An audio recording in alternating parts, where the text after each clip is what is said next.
चला मंडळी, आज गावरान घरगुती स्वाद क्लाउड किचन मध्ये कोळंबी करी आणि आपलं हलवा फिश फ्राय, एकीकडे हलवा फिश फ्रायची तयारी चालू आहे आणि एकीकडे कोळंबी करी चालू आहे. मग आता कोळंबी करीचं बघा, आज थोडीशी ऑर्डर लवकर पोचवायची आम्हाला, म्हणून तुम्हाला मी म्हणजे मॅरिनेट केलेलंच दाखवते. हे बघू शकता तुम्ही, मी कोळंबीला अर्ध लिंबू, आलं लसूण कोथिंबीर हिरवी मिरचीची ती पेस्ट, हळद मीठ असं लावून हे ठेवले होते. आणि आता इकडे हा जो मसाला आहे, ओलं एक नारळ घेतलं, थोडासा एक कांदा, आलं लसूण हिरवी मिरची कोथिंबीर असं हे वाटण केलेलं आहे. आणि हे वाटण आपण जसं नेहमीप्रमाणे हिरवी मिरची कोथिंबीर आलं लसूण तसं हे वाटण केलेलं आहे. आता आपण ह्या कोळंब्या एकीकडे म्हणजे आता एकीकडे आधी मसाला भाजून घेऊया. हे बघा, मी आता हे तमालपत्र टाकलं,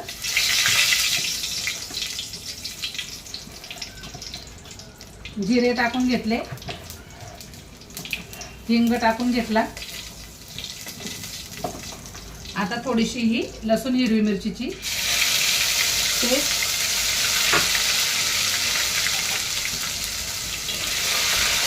ही पेस्ट थोडीशी फ्राय झाली की लगेच आपलं हे वाटण ओल्या नारळाचं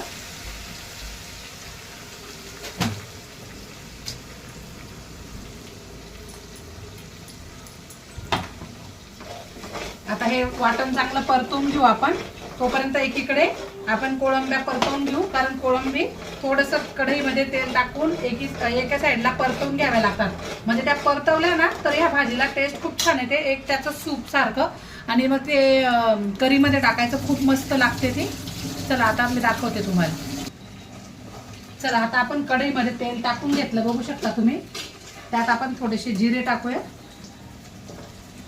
जिरे टाकले की लगेच आपण ही मॅरिनेटेड कोळंबी अशी फ्राय करून घेऊया त्याच्यामध्ये थोडीशी.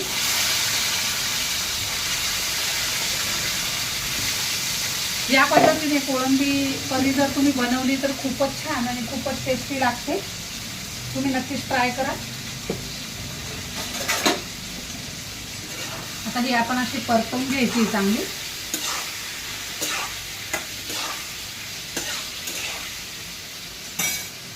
आपला एकीकडे मसाला पण भाजत आलेला आहे.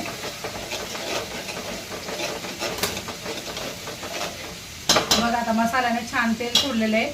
आता हे बघा, मी आमचा घरगुती गरम मसाला, मी हा कोकणी मसाला बनवलेला आहे. म्हणजे मी कुठलंही काही असं मालवणी पद्धतीने बनवतो तर हा कोकणी मसाला टाकते. आणि ही मिरची पावडर आणि थोडीशी हळद. आपण मॅरिनेट केलेले प्रॉन्सला आपण हळद लावलेली, म्हणून हळद थोडीशी कमी.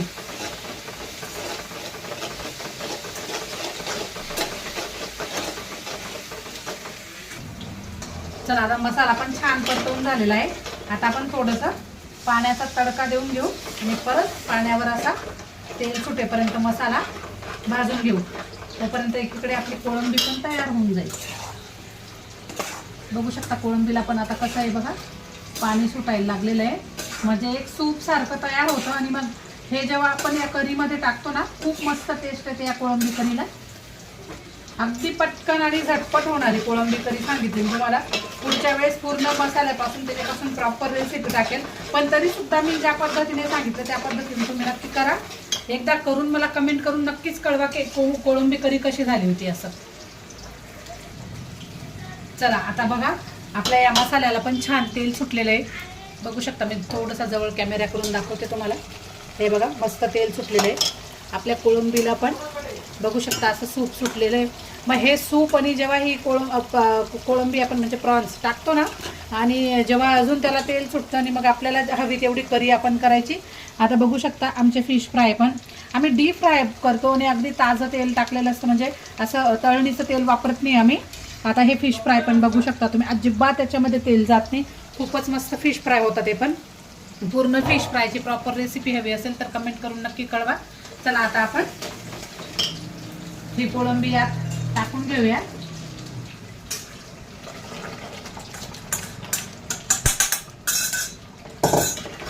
हा हा हा हा, मस्त भन्नाट वास सुटलेला आहे आता आपल्या कोळंबीचा. आता आपल्याला हवी तेवढी करी आपण याच्यात वाढवूया.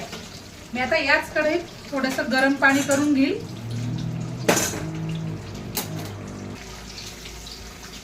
चला आता याला पण छान तेल सुटलेलं आहे, मस्त प्रॉन्सचं ते सूप.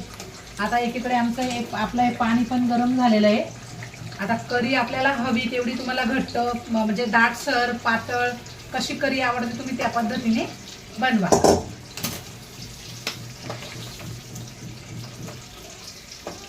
बघू शकता आम्ही या पद्धतीत करी बनवली बघा, थिकनेस करीची.